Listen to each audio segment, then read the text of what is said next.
Today's commentary is titled, As We Look Forward to the Year 2009. My fellow Biafrans, the millions of Biafrans who are active in the Biafra movement, the movement for the actualization of a sovereign independent state of Biafra, our dear brothers and sisters who are yet sitting on the fence, who are convinced that Biafra is the only path to their freedom and salvation from slavery in Nigeria, but are not quite sure that Biafra is realizable. Our very few dear brothers and sisters who are still stuck in the erroneous belief in one Nigeria. To all of you we say, welcome. We invite you to this brief conversation about your life, our lives, the lives of your sons and daughters, our present and our future. After listening to this broadcast, we ask you to hold this conversation with members of your families, in your own homes, with your colleagues at work, with your friends at social gatherings. And finally, we ask you to sleep over this discussion. Chew on it for several days. Ask yourself very serious questions, and then answer them for yourself. Whatever your business in life, we all will agree that you need to plan what you are going to do, implement it, and then after a while, conduct an assessment of your work and decide whether you have been making progress or not, whether you have been going forward or backward. Traders and businessmen do stock taking monthly, quarterly, or even yearly. You check to see if you have been gaining or losing. Students take examinations every few months or at the end of the semester, end of the term, or end of the quarter. Professors and students want to know what the students learned within the specified time.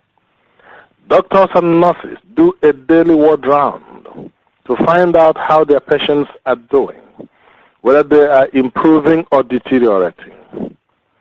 All over Eastern region, towns and autonomous communities hold August meetings and December general meetings, during which women's organizations and town unions evaluate progress and challenges achieved and encountered during the year. Multinational corporations pay huge amounts to special auditors to check their books and their operations and inform them of progress and challenges.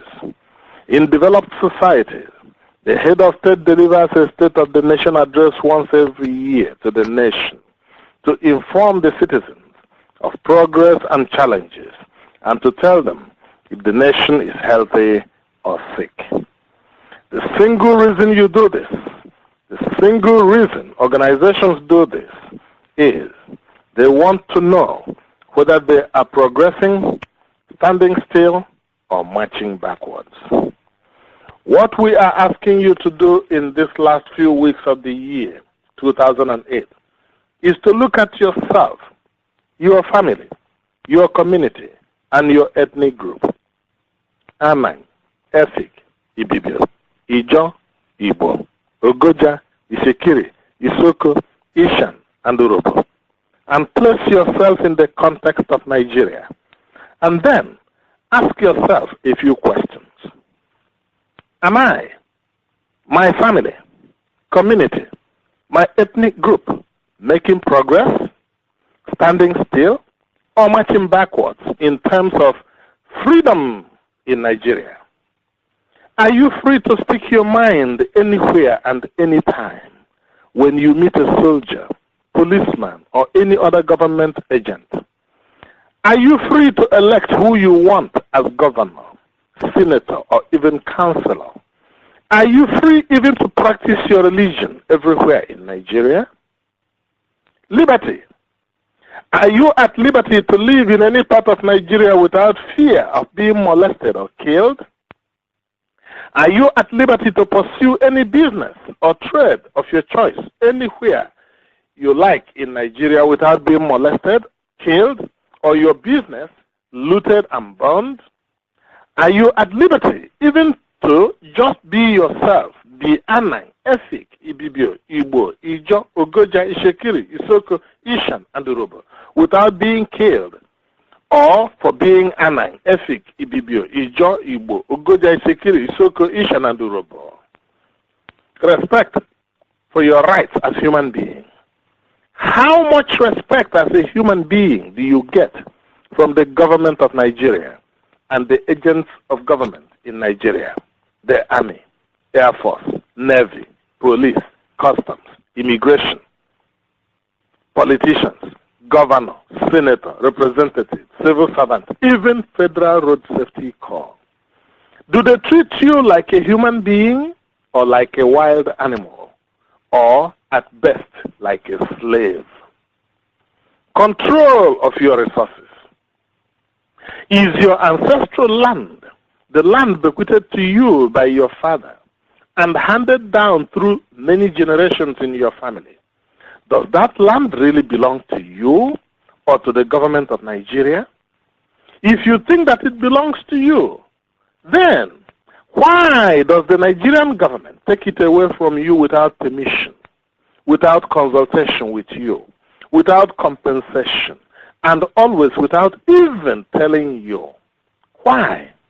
If you still believe that your father's land, your land belongs to you, then why are top officials of the government of Nigeria, most of whom come from faraway Hausa Fulani land and Yoruba land, drilling oil and gas from it, selling them for hundreds of billions, billions of dollars every year, and keeping the money to themselves, while you, your children, your communities, and your ethnic group that own the land and the resources live and die in penury and extreme poverty?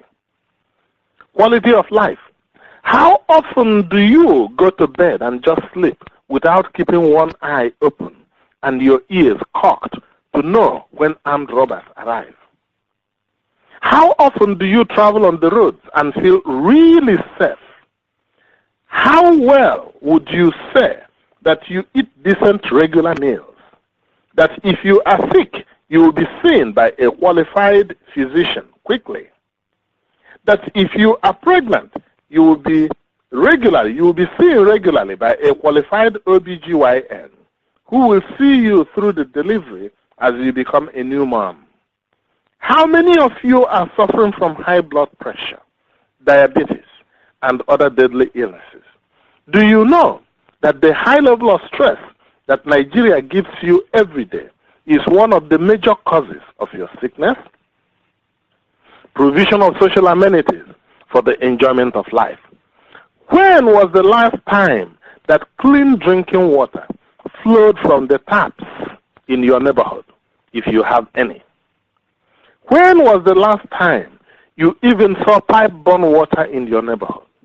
How many hours of electricity have you enjoyed every day these past several years? How much of the electricity is brown out as opposed to full power? How many people have been killed by carbon monoxide fumes coming out of electric plants operated by numerous people in your neighborhood? How long will it take you to travel 200 kilometers on any road in Eastern region? Have you ever seen a moving train anywhere in Eastern region? Can your children tell what a moving train looks like and sounds like? How long does it take you to clear your goods in Lagos ports? Why not in Port Harcourt, Warri, or Calabar? How much inconvenience, harassment, bribery, fear of robbers and government agents do you endure before you get to Eastern region? For those of you returning to Eastern region from Europe, America, or other parts of the world, how long does it take you to travel from Abuja or Lagos to your home in the Eastern region? Why not land in Enugu, Port Harcourt, Owerri, Calabar, or Asaban? How much inconvenience, risk, harassment, and extra expenses do you endure before you finally get home to Eastern region? Life expectancy. How many of you expect to live into your ripe old age of 88 to 100 years? Do you know that life expectancy